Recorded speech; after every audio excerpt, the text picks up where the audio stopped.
Hello friend, स्वागत है आप सभी का अपने चैनल आज क्लास में। और आज की इस क्लास में नॉन हिंदी का जो पहला चैप्टर है तू जिंदा है तो इस कविता का पूरा अर्थ हम आपको बताएंगे। अगर इस कविता का अर्थ आप लोग काफी अच्छी तरीके से समझ लेते हैं तो आप लोग ऑब्जेक्टिव भी इसका सॉल्व कर दीजिएगा और सब्जेक्टिव भी इसका सॉल्व कर दीजिएगा। और आपके बोर्ड एग्जाम में ऑब्जेक्टिव और सब्जेक्टिव दोनों आता है, इसीलिए सबसे पहले आपको कविता का अर्थ काफी अच्छी तरीके से समझना बेहद ही जरूरी है। और आज की इस क्लास में जो नॉन हिंदी, जिसे हम लोग और हिंदी भी बोलते हैं, इसका जो पहला चैप्टर है तू जिंदा है तो इस कविता का पूरा अर्थ हम आपको बताएंगे। और इस कविता के लेखक कौन है? तो शंकर शैलेंद्र हैं। अब यहां पे बच्चों को लग रहा होगा कि ये अ हिंदी क्या है सर? तो अ हिंदी बाबू आपको याद रखना है कि जिनका भी उर्दू है वो इस क्लास को कर सकते हैं, उनके लिए होता है। और जिनका मैथिली, जो मैथिली लिए हैं, उनके लिए होता है। अगर आप संस्कृत लिए हैं, आपका गोधुली हिंदी है, तो ये हिंदी आपके लिए नहीं है।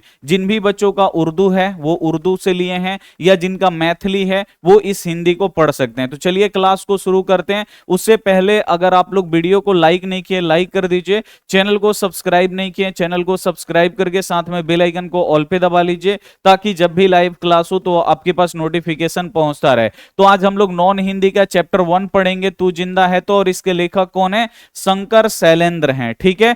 और यहां पे देखिए हर चैप्टर में ना नॉन हिंदी में आपको पीला कलर का एक बॉक्स आपको दिखाई देगा, ठीक है ना। ये जो पीला कलर का बॉक्स है ना, यहां पे 2 से 4 लाइन यहां पे लिखा रहता है। और इससे मतलब बोर्ड एग्जाम में हर साल ऑब्जेक्टिव आता ही है। तो इस पीले वाले लाइन को आपको काफी अच्छी तरीके से पढ़ना है, यहां से ऑब्जेक्टिव बाबू आता है। आइए हम आपको, आज आप लोग पहला चैप्टर पढ़ रहे हैं, हम आपको कैसे पढ़ा जाता है, कैसे इससे ऑब्जेक्टिव निकलता है वो हम आपको निकाल के बताएंगे, कैसे सब्जेक्टिव निकलता है वो भी हम आपको निकाल के बताएंगे। और इस कविता का भी अर्थ हम आपको काफी अच्छी तरीके से बताएंगे।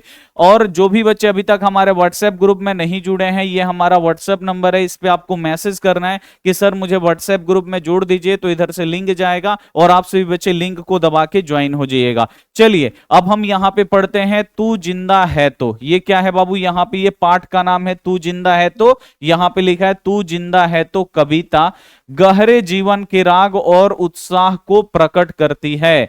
एक लाइन पढ़े और यहां से देखिए बाबू बहुत सारा ऑब्जेक्टिव आता है। सबसे पहले समझ लीजिए तू जिंदा है तो क्या है। सबसे पहले आप लोग देखिए पहला ऑब्जेक्टिव क्वेश्चन आपका क्लियर हो जाता है कि तू जिंदा है तो क्या है। तो ये तू जिंदा है तो ये नॉन हिंदी का पहला पार्ट है। और ये क्या है बाबू? कविता है। बोर्ड एग्जाम में कई बार पूछा गया है कि तू जिंदा है तो क्या है? कविता है। दूसरा आपसे ऑब्जेक्टिव क्वेश्चन पूछ देगा तू जिंदा है तो कविता के लेखक कौन है। तो लेखक का भी आपको नाम याद रखना है कि तू जिंदा है तो लेखक का नाम क्या है? शंकर शैलेंद्र है, ये आपको याद रखना है। और तू जिंदा है तो एक कविता बाबू क्या है? तो ये मोटिवेशनल कविता है, आपको ये मोटिवेट करता है, ठीक है ना। और आप लोग देखते होंगे लोगों के जीवन में बहुत सारे दुख है, वो हमेशा दुख परेशानियों से घिरे रहते हैं। वैसे लोगों के लिए बाबू ये क्या है? कविता है, जो उनके अंदर एक नया ऊर्जा, एक नया जोश बाबू भरता है कविता। अगर इस कविता को आप लोग पढ़िएगा ना तो आप में अलग प्रकार का एक एनर्जी आ जाएगा। बहुत ही ये कमाल का कविता है। अगर आप लोग जीवन से हार गए हैं, अगर आप लोग पढ़ते पढ़ते थक गए हैं, पढ़ाई में मन नहीं लग रहा है, तो ये एक कविता आप लोग पढ़ लीजिए, आप लोगों में नया एक ऊर्जा आ जाएगा। चलिए इसको हम पढ़ के बताते हैं। तू जिंदा है तो कविता गहरे जीवन के राग और उत्साह को प्रकट करता है।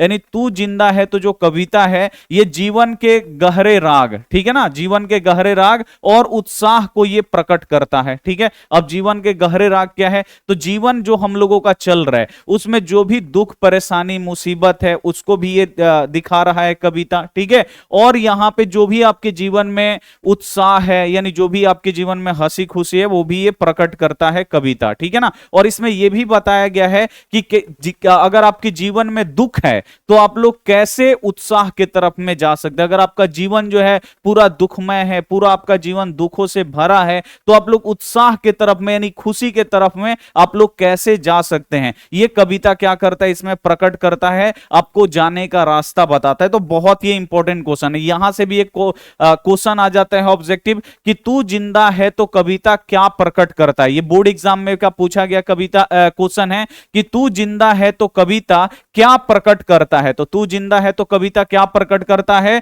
तो जीवन के गहरे राग, जीवन के गहरे राग और उत्साह को क्या करता है? प्रकट करता है। ये आपको याद रखना है, ठीक है। इस जीवन राग में अतीत के दुखदाई पलों को भूलकर आशा और जीत की नई दुनिया का स्वागत करने की प्रेरणा है। यहां पे हम आपको बता दिए हैं पहले ही कि इस कविता में जीवन के राग, राग यानी बाबू आपको जीवन के सफर बोल सकते हैं, जीवन के मतलब जो भी आपका जीवन गुजर रहा है, कैसे आपका गुजर रहा है, यानी जीवन का जो भी आपका सफर है वो यहां पे बोला जा रहा है। जीवन के सफर में यानी जो अतीत जो बीत चुके हैं दुखदाई पल, उन्हें क्या करना है? आपको उन दुखदाई पलों को भूलकर जो आशा आपको दिखाई दे रहा है, आशा का मतलब होता है ना कि मतलब आगे थोड़ा सा और मेहनत करेंगे तो आगे हमें सफलता मिल जाएगा, आशा की ओर जीत की नई दुनिया में स्वागत करने की प्रेरणा देता है। ये जो कविता है बोलता है कि आपके जीवन में कितने भी दुख हैं उसे भूल जाइए और सामने आप लक्ष्य की तरफ में देखिए, ठीक है ना। उस जीवन के जो भी आपके जीवन आप जिए हैं 10 साल 5 साल 20 साल, उस जीवन में जितना भी दुख है आप लोग भूल जाइए। उस दुख को भूल के आप लोग अपने आप हौसला बनाइए और आप मेहनत करिए, और मेहनत करके जो आगे नया आपको जिंदगी मिलने वाला है, नया खुशी मिलने वाला है, उसके तरफ में बढ़िए। और यही कविता बोलता है कि आपके जीवन में कितना भी दुख है उसे भुला जाइए और अपने ऊपर अपने दम पे क्या करिए? खुशी को छीन लीजिए, ठीक है। इस कविता में प्रेरणा दिया गया है कि कैसे हम दुखदाई पलों को भूलकर एक हंसी खुशी जीवन में जा सकते हैं। चलिए इसको हम पढ़ के बताते हैं। अब कविता यहां से शुरू होता है, तू जिंदा है तो जिंदगी की जीत में यकीन कर, अगर कहीं है स्वर्ग तो उतार ला जमीन पर। यहां पे देखिए पहला जो कविता का सेंटेंस है ना यही है, तू जिंदा है तो, अगर आप जिंदा हैं, ठीक है ना। जिंदा आदमी को स्वाभिमानी आदमी बोला जाता है। जिंदा का मतलब स्वाभिमानी, जिसमें दम हो, ठीक है ना, जिसमें काम करने की शक्ति हो, ठीक है, जिसमें क्या हो बाबू? हौसला हो, जिसमें क्या हो? हौसला और उत्साह हो, उसे जिंदा माना जाता है। तू जिंदा है तो, अगर आप में हौसला है, अगर आप में दम है तो, ठीक है, जिंदगी की जीत में यकीन कर, यानी जिंदगी की जो जीत है आप अपने मेहनत पे यकीन करिए, आपको जीत अवश्य मिलेगा, ठीक है। अगर कहीं है स्वर्ग तो उतार ला जमीन पे, आप इतना मेहनत करिए, इतना मेहनत करिए और लक्ष्य को अपने जीवन में उतार लाइए। यहां पे अगर कहीं है स्वर्ग, स्वर्ग का मतलब यानी वो आपका लक्ष्य हो गया, आपकी खुशी हो गया। अगर भी आपको कहीं भी खुशी दिखाई दे, स्वर्ग का मतलब क्या हुआ? स्वर्ग में सब चीज, बोलता है ना कि मरने के बाद हम स्वर्ग में जाएंगे, वहां पे सारा ऐशो आराम की मतलब चीजें हैं, वहां पे रहेंगे, कोई भी टेंशन नहीं रहेगा, सारा मौज मस्ती होते रहेगा। वही यहां पे बोला जा रहा है कि अगर कहीं स्वर्ग आपको दिखाई दे रहा है, आप क्या करिए? इतना मेहनत करिए, इतना मेहनत करिए कि उस स्वर्ग को यानी उस सुखमय पल को जमीन पर ला दीजिए। जमीन के यानी अपने मतलब अंदर ला लीजिए, ठीक है ना, यानी अपने जीवन में क्या करिए? इसे उतार लीजिए। तो यहां पे देखिए बाबू पहला जो यहां पे लिखा गया है ये यही लिखा गया है। एक बार हम आपको फिर से बता देते हैं क्या यहां पे लिखा गया है। तू जिंदा है तो, अगर आप में हौसला है तो क्या करिए? जिंदगी की जो जीत है इसमें यकीन रखिए, आप अपने मेहनत पे यकीन रखिए कि हम मेहनत कर रहे हैं तो इसका फल हमें जरूर मिलेगा। और अगर कहीं है स्वर्ग, अगर आपको कहीं भी स्वर्ग दिखाई दे रहा है, कहीं भी आपको लग रहा है कि ये मेहनत करने से वो मुझे मिल जाएगा, तो आप जी जान लगा के मेहनत करिए और उसे हासिल कर लीजिए। यही बोल रहा है कि अगर कहीं है स्वर्ग तो उतार ला जमीन पे। अगर आपको लग रहा है कि हम मेहनत करेंगे और आईएएस बन जाएंगे, तो मेहनत करिए और आईएएस बन जाइए। आईएएस बन गए यानी क्या? आपके जीवन में वो आ गया। तो बस यही है इस कविता का लाइन, यहां पे आपको ध्यान से आपको याद रखना है। चलिए आगे पढ़ते हैं। ये गम के और 4 दिन, सितम के और 4 दिन, ये दिन भी जाएंगे गुजर गुजर गए 1000 दिन। यहां पे देखिए कितना मस्त लाइन लिखा गया है। ये गम, गम का मतलब होता है बाबू आपको याद रखना है दुख। ये दुख के 4 दिन, और आपको याद रखना है सितम, सितम का मतलब होता है जुल्म।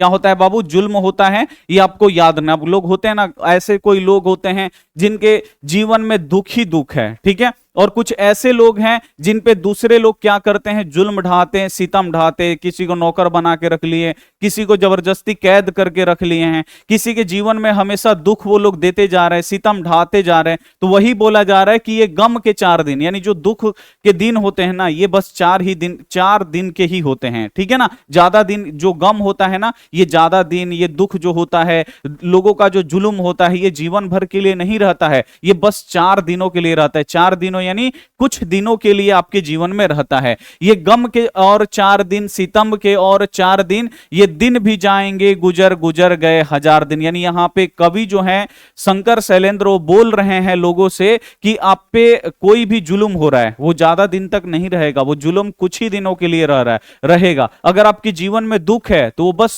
चंद दिनों का ही दुख है, उसके बाद आपको सुख ही सुख मिलेगा। जैसे आप 1000 दिन काट लिए, वैसे ही ये दुख के जो है ना, वो 4 दिन काट लीजिए, कुछ दिन काट लीजिए, फिर आपके जीवन में सुख आएगा। लेकिन सुख ऐसे ही नहीं आएगा, आपको क्या करना पड़ेगा, आपको जिंदा होना पड़ेगा, आपके अंदर हौसला लाना पड़ेगा, और हौसला लाके आपको कर्म करना पड़ेगा। जब आप लोग अच्छे कर्म करिएगा तो उसका फल भी अच्छा मिलेगा। वही यहां पे बोला जा रहा है, ये गम के और 4 दिन, सितम के और 4 दिन, ये दिन भी जाएंगे गुजर गुजर गए 1000 दिन। यानी ये दुख के 4 दिन और ये सितम के 4 दिन, ठीक है ना। सितम के 4 दिन, ये दिन भी जाएंगे गुजर गुजर गए 1000 दिन। यानी हम लोग दुख काटते काटते 1000 दिन गुजर गए, ऐसे ही हम लोग के जीवन का 1000 दिन गुजर गए। लेकिन ये जो दुख का और जुल्म का जो दिन होता है ना, बस ये 4 दिनों का होता है, कुछ दिनों का होता है, और फिर कुछ दिनों के बाद ये क्या हो जाएगा, खत्म हो जाएगा। ये हमेशा दुख आपके जीवन में नहीं रहेगा। और कब तक रहेगा ये आपके जीवन में, जब तक आप मेहनत नहीं करिएगा। जब आप मेहनत करने लगिएगा, अपने लक्ष्य के तरफ में बढ़ने लगिएगा, तो ये बाबू जो दुख है ना, वो अपने आप क्या हो जाएगा, खत्म हो जाएगा, अगर आप लोग अपने लक्ष्य को हासिल कर लेते हैं तो। कभी तो होगी इस चमन पे भी बहार की नजर, अगर कहीं है स्वर्ग तो उतार ला जमीन पर, तू जिंदा है तो जिंदगी की जीत में यकीन कर। यहां पे बोला जा रहा है कभी तो होगी इस चमन। चमन का मतलब होता है बाग बगीचा, आप लोग जानते हैं ना, बाग बगीचा होता है बहार, ठीक है ना, बहार की नजर। यानी यहां पे बोला जा रहा है कभी तो होगी इस चमन पे, यानी इस चमन पे कभी तो होगी बहार की नजर। यानी यहां पे होता है ना कि बोला जाता है कभी तो भगवान हमारे तरफ देखेंगे। यहां पे इस कविता का अर्थ यही है, कभी तो भगवान हमारे तरफ देखेंगे, कभी तो खुदा हमारे तरफ देखेंगे, ठीक है ना, कि हमारे तरफ देखेंगे और हमारे जो जीवन में जितने भी दुख है, मुसीबत है, उसको दूर करेंगे, कभी तो करेंगे ना। वही यहां पे लिखा गया है, कभी तो होगी इस चमन पे भी बहार की नजर। यानी जितने मतलब जो भी ये बाग है हम लोगों का, यानी जो भी बाग का मतलब यहां पे, यानी जो भी हमारा जीवन है, यानी जो हम हैं, कभी तो इस हम पे जो भगवान है, जो ईश्वर है, उनका नजर कभी तो हम लोगों पे पड़ेगा।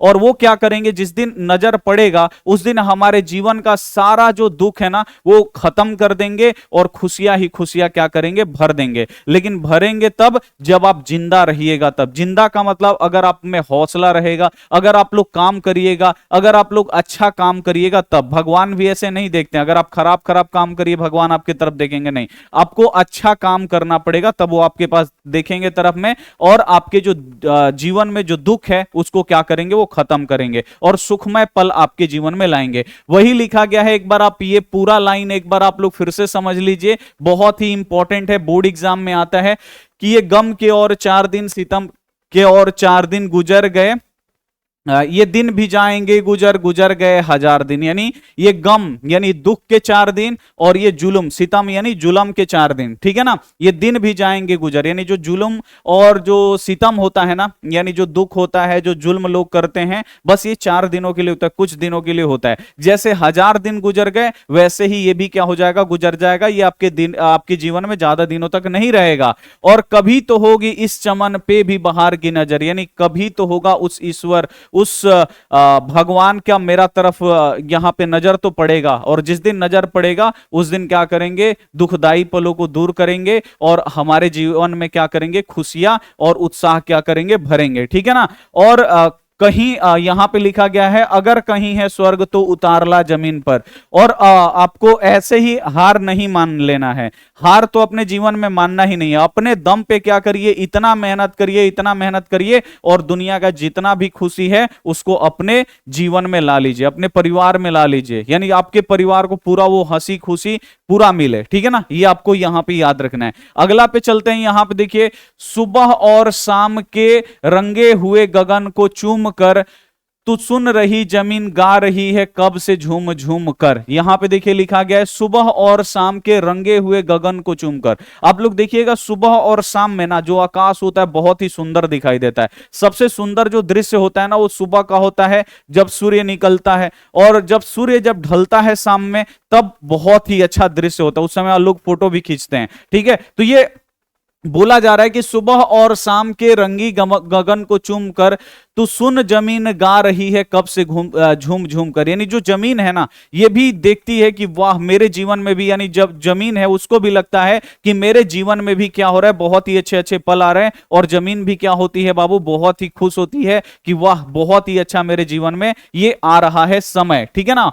तू आ मेरा सिंगार कर, तू आ मुझे हसीन कर, अगर कहीं है स्वर्ग तो उतार ला जमीन पर, तू जिंदा है तो जिंदगी की जीत में यकीन कर। यहां पे साफ साफ लिखा गया है कि सुबह और शाम के जो रंगे हुए गगन है, गगन का मतलब होता है आसमान, रंगा का मतलब आप लोग देख लीजिएगा सुबह और शाम में जो आकाश है ना वो लाल दिखाई देता है और वो बहुत अच्छा दिखाई दे रहा है। धरती भी ये सोच रही है कि मुझे भी क्या हो रहा है कि मतलब सुबह और शाम ऐसा मुझको लग रहा है कि बहुत ही अच्छा दृश्य मुझे देखने को मिल रहा है, और इससे ये क्या हो रही है, खुश हो रही है और लोगों से बोल रही है कि तू आ मेरा श्रृंगार कर, तू आ मुझे हसीन कर। तो बोर्ड एग्जाम में ये क्वेश्चन आता है, कौन बोलती है तू आ मेरा श्रृंगार कर, तू आ मुझे हसीन कर। तो ये कौन बोलती है, तो ये धरती बोलती है, ये आपको याद रखना है। और यहां पे लिखा गया है अगर कहीं है स्वर्ग, अगर आपको दिख रहा है कहीं भी स्वर्ग तो अपने जीवन में उतारिए। स्वर्ग का मतलब, स्वर्ग में क्या होता है, जितना भी मतलब सुख भोगी जो चीज होता है ना वो स्वर्ग में होता है, जितना भी सुख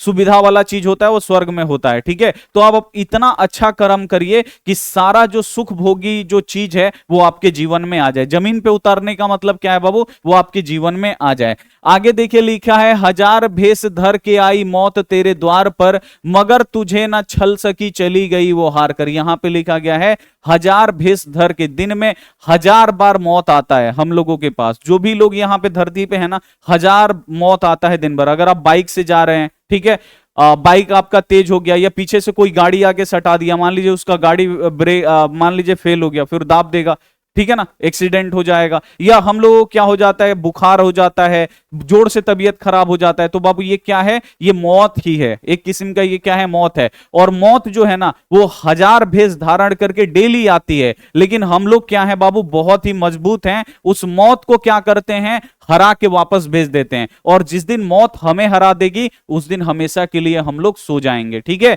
तो मौत डेली आती है हम लोगों के द्वार पे, यानी हम लोगों के पास हमेशा मौत आती है, लेकिन उस मौत को क्या करते हैं, अपना दम पे मौत को क्या करते हैं, हरा के डेली भेज देते हैं, ठीक है ना। वो हमें नहीं छल सकती है, और जिस दिन वो हमें छल लेगी, यानी जिस दिन मौत हमें हरा देगी उस दिन हम इस दुनिया को छोड़ देंगे। वही लिखा गया है हजार भेष धर के आई मौत तेरे द्वार पर, मगर तुझे ना छल सकी चली गई वो हार कर। आपका तबीयत खराब हो जाता है, लेकिन घर का लोग बोलता है कि बाबू डॉक्टर बोल रहे हैं ठीक हो जाओगे, अपने ऊपर आत्मविश्वास रखिए। आपको भी लगता है डॉक्टर बोल दिए ठीक हो जाएंगे, एकदम ठीक हो जाएंगे, मतलब बीमारी मेरा ठीक हो जाएगा। हम लोग अंदर से अपना क्या करते हैं, उत्साह लोग बढ़ाते हैं, और हम लोग भी मतलब उत्साह में एकदम रहते हैं, और जो बीमारी है वो हार के चली जाती है। या कहीं पे जा रहे हैं मतलब गाड़ी वाड़ी से जा रहे हैं, तो मतलब गाड़ी भी बहुत तरह के चलाने वाले लोग होते हैं, तो हम लोग बचते रहते हैं, यानी जो मौत है ना वो हमेशा सामने आते रहता है, लेकिन हम लोग क्या करते हैं, अपनी बुद्धि विवेक का इस्तेमाल करके बच जाते हैं,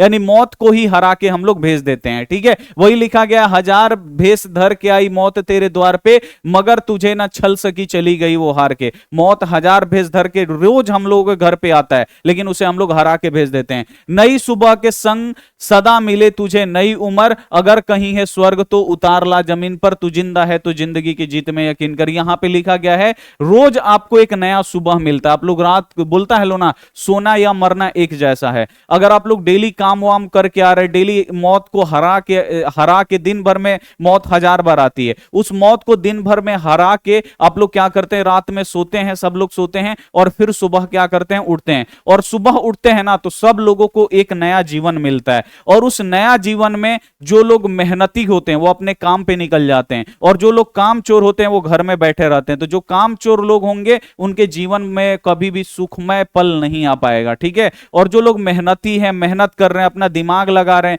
तो उनको क्या होगा बाबू, एक ना एक दिन फल जरूर मिलेगा, उन लोगों को फल मिलता भी है। तो वही लिखा गया है, लोग रोज नई सुबह, हर लोगों को नई सुबह में क्या मिलता है, एक नया जीवन मिलता है, और उस जीवन को आप लोग क्या करिए, मेहनती बनाइए, ठीक है ना। उसमें आप हौसला रखिए, आप में क्या होना चाहिए, पूरा उत्साह होना चाहिए, आप में हौसला होना चाहिए, आप में दम होना चाहिए। और उस एक दिन को क्या करिए, एक एक दिन को मेहनत करके आप क्या करिए, एक दिन स्वर्ग को, यानी जितना भी इस दुनिया की खुशी है वो अपने जीवन में लाइए। ऐसे ही बाबू कोई नहीं दे देगा, ठीक है ना, कि ले जाओ ये सारा सुख भोगी सामान जो ले जाओ आप अपने जीवन में यूज करो, नहीं, ऐसे कोई नहीं देगा। आपको क्या करना पड़ेगा, उस काबिल बनना पड़ेगा। काबिल कब बनिएगा, जब आप में दम होगा। दम आप लोगों को मन लगा के पढ़ना होगा, मन लगा के पढ़ लिए, कोई सरकारी नौकरी हो गया, 2 लाख 3 लाख रुपया महीना कमा रहे, पैसा भी है, गाड़ी भी हो गया, घर भी हो गया, उसके बाद ऐसे रहिए।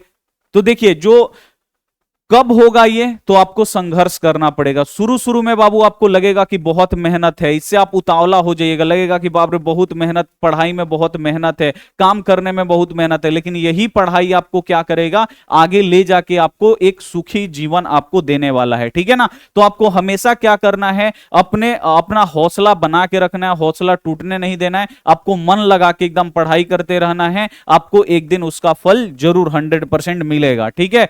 हमारे कारवां को मंजिल का इंतजार है, ये आंधियों और बिजलियों के पीठ पे सवार है। अब ये लाइन ना बहुत खतरनाक है, यहां पे लिखा गया है हमारे कारवां को, ठीक है ना, मंजिलों का इंतजार है। हमारे कारवां यानी होता है बाबू जैसे 10 आदमी हो गया ना, मतलब 10 आदमी एक साथ चल रहा है, वही होता है कारवा। आपको याद रखना, यानी जो हमारा कारवा है, यानी जो हम लोग हैं, जिस रास्ते पे निकल चुके हैं, यानी कारवा का मतलब होता है छोटा सा टुकड़ी और एक मंजिल के तरफ में निकल गया है। तो जो हम लोग मंजिल के तरफ में, जो हम लोग निकले हैं अपना कारवा लेकर, यानी जिस रास्ता पे हम लोग चल दिए हैं मंजिल को पाने के लिए, उस मंजिल का मतलब लक्ष्य, यहां पे आप लोग समझ लीजिए। आप लोग पढ़ रहे हैं, पढ़ क्यों रहे हैं, आप लोग क्या कर रहे हैं, अपने कारवा पे निकल गए, यानी अपने कर्म करने पे निकल गए हैं। अब आपको क्या है, एक दिन मंजिल आपको पाना है, पढ़ लिख के एक अच्छा नौकरी, वही क्या है बाबू आपके लिए मंजिल है, ठीक है। तो आप क्या, यहां पे लिखा गया कि हमारे कारवां को मंजिल का इंतजार है, यानी जो हमारा कारवां है उसको मंजिल का इंतजार है, यानी जो हमारा मेहनत है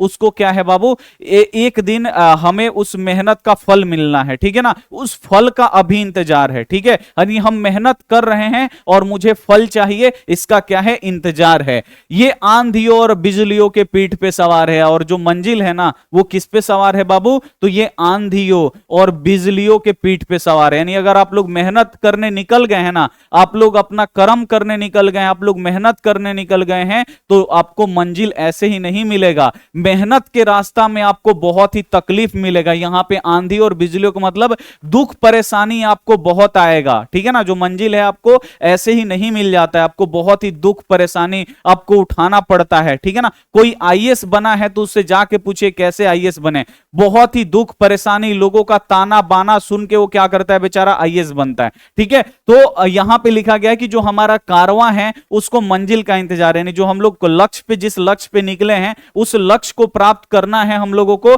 लेकिन ये जो लक्ष्य है वो आंधियों और बिजलियों के पीठ पे सवार है, यानी क्या है बाबू, तो वो जो हम लोग लक्ष्य, यानी जो हम लोगों को मंजिल चाहिए, वो मंजिल क्या है बाबू, ऐसे ही नहीं मिलेगा। उस मंजिल को पाने में आपको बहुत ही ज्यादा आंधी और बिजली यानी दुख और मुसीबत आपको देखने को मिलेगा, ठीक है ना। और इस दुख और मुसीबत को अगर आप लोग पार कर देते हैं हरा के, तो आपको 100% आपको क्या मिलेगा, मंजिल मिलेगा। लिखा गया है, तू आ कदम मिला के चल, चलेंगे एक साथ हम, अगर कहीं है स्वर्ग तो उतार ला जमीन पर, तू जिंदा है तो जिंदगी की जीत में यकीन कर। यहां पे बोला जा रहा है शंकर शैलेंद्र के द्वारा कि अगर हमारे कारवानी, अगर हम लोगों को मंजिल चाहिए, ठीक है ना, तो मंजिल चाहिए तो एक साथ चलना पड़ेगा, ठीक है ना, कदम से कदम मिला के चलना पड़ेगा। और ये मंजिल हम लोगों को ऐसे ही नहीं मिलेगा। ये जो मंजिल है ना, ये आंधियों और बिजलियों के पीठ पे सवार है। यानी मंजिल को पाने में बहुत ही ज्यादा दुख और परेशानी है, ठीक है ना, मुसीबत और परेशानी, ये ऐसे ही नहीं मिलेगा। ठीक है, तू आ कदम मिला के चल, ठीक है ना। हम लोग क्या करेंगे, एकदम कदम से कदम मिला के चलेंगे, एक साथ चलेंगे, ठीक है ना। अगर कहीं है स्वर्ग तो उतार ला जमीन। कदम पे कदम चला मिला के चलना, यानी उस दुख और परेशानी को क्या करेंगे, हराएंगे और कदम से कदम मिला के चलेंगे और एक दिन लक्ष्य की तरफ हम लोग क्या करेंगे, बढ़ जाएंगे और उस मंजिल को भी एक दिन हम लोग हासिल कर लेंगे। ठीक है, बहुत ही इंपॉर्टेंट है कविता। अगर तू जिंदा है तो जिंदगी में के जीत में यकीन कर। आप लोग इतना मेहनत करिए, इतना आप में हौसला होना चाहिए। अगर आप में दम है तो मेहनत करके, इसका अर्थ क्या हुआ, अगर आप में दम है, अगर आप में हौसला है तो उस स्वर्ग को क्या करिए, अपने जीवन में उतारिए। जमीन पे उतारने का मतलब अपने जीवन में उतारिए। स्वर्ग का मतलब वहां पे सारी सुख सुविधा की चीज है, ठीक है ना। अगर आप वो लोग मान लीजिए पढ़ लिख के कोई बड़ा आदमी बन गया तो आपके पास सारा वो सुख सुविधा का चीज होगा, पैसा है तो सारा सुख सुविधा का चीज है, ठीक है। वो अपने जीवन में क्या करिए, उतारिए। चलिए आगे चलते हैं। जमीन के पेट में पले अगन, यहां पे जमीन के पेट में पली अगन पले हैं जल जले, टिक ना सकेंगे भूख, टिके ना टिक सकेंगे भूख रोग के स्वराज ये, मुसीबतों के सिर कुचल चलेंगे एक साथ हम, अगर कहीं है स्वर्ग तो उतार ला जमीन पर, तू जिंदा है तो जिंदगी की जीत में यकीन कर। यहां पे लिखा गया है, यहां पे क्या लिखा गया है, जमीन के पेट में पली अगन पले जल जले। आप लोग जानते हैं ना, अगन का मतलब आप लोग देखिए ज्वालामुखी कैसे निकलता है। आप लोग पृथ्वी के अंदर जाइएगा ना तो यहाँ पे क्या है बाबू, जलता हुआ लावा है, ठीक है ना। ये तो हमारा जमीन है, कुछ नीचे पानी है, उसके बाद क्या है बाबू, जलजला है, लावा है, यानी पिघला हुआ क्या है बाबू, तरल। आप लोग ज्वालामुखी फटता है तो आप लोग देखते हैं ना कितना तेज लावा निकलता है। पृथ्वी के अंदर बाबू वो लावा है। और जलजले यानी क्या है बाबू, आप लोग भूकंप वूकंप सब है, लेकिन पृथ्वी को थोड़ा सा भी महसूस नहीं होता है, ठीक है ना। वो क्या करती है, सबको अपने अंदर समेट के रखती है, ठीक है। ज्यादा जब होता है तब उससे बाहर निकलता है, ठीक है। और ये जो जलजले हैं और ये जो अगन है, ये भी पृथ्वी के अंदर क्या रहते हैं, हमेशा मात्र 2 सेकंड के लिए बाहर निकलते। भूकंप आता है तो 2 सेकंड के लिए आता है। जो ज्वालामुखी विस्फोट होता है तो ये कुछ देर के लिए होता है और फिर क्या करती है पृथ्वी, ये सारे जलजले और जो अगन है उसको अपने अंदर वापस कर लेती है। यानी ये कहने का मतलब है कि बस ये जो मतलब दुख मुसीबत है ना आपके जीवन में, मात्र 2 पलों के लिए है, उससे ज्यादा के लिए नहीं है, ठीक है। टिक ना सकेंगे भूख, यहां पे टिके ना टिक सकेंगे भूख ये स्वराज ये, मुसीबतों के सर कुचल चलेंगे एक साथ हम। यहां पे लिखा गया है कि आप लोग भूख को ज्यादा देर तक रोक के नहीं रख सकते। अगर आप भूखे हैं, मान लीजिए आप लोग 2 दिन से भूखे हैं, तो आप लोग ज्यादा दिन तक भूखे नहीं रख सकते। आपको जो भी आपको दिखाई देगा कूड़ा में कोई चीज है ना, उसे भी खाने आप मतलब लगेगा कि वो भी खा लेते हैं, और जो पेट की आग है उसे हम लोग ठंडा कर लेते हैं, ठीक है। अगर मतलब जो पेट का आग है ना बाबू, वो किसी से नहीं सहाता। अगर मान लीजिए आप 2 दिन से कुछ खा नहीं रहे, तीसरा अगर कोई खाएगा ना, आपका दुश्मन भी खाएगा, तो उसे जाके बोल दीजिएगा भाई दे दो मुझे, मैं नहीं खाया हूं, मुझे बहुत जोर से भूख लगा है। तो पेट की जो आग है ना बाबू, वो कभी नहीं बाबू क्या होता है, कभी नहीं वो क्या होता है, मतलब पेट की आग है ना वो बर्दाश्त नहीं होता है, ठीक है। ये आपको याद रखना है। वही बोल रहे, टीके ना टिक सके भूख, यहां पे टीके ना टिके सके भूख रोग के स्वराज ये, मुसीबतों के सिर मुसीबतों के सर कुचल कुचलेंगे एक साथ हम, अगर कहीं है स्वर्ग तो उतार ला जमीन पर, तू जिंदा है तो जिंदगी की जीत में यकीन कर। यहां पे बोला जा रहा है कि अगर मुसीबत है तो हम लोग क्या करेंगे, एक साथ उसका सर कुचलेंगे, ठीक है ना। अगर एक साथ सर कुचलेंगे, एक साथ यानी एक साथ मुसीबत से लड़ेंगे, एक साथ अगर हम लोग चलेंगे तो क्या होगा, हम लोगों की जीत होगी, ठीक है ना।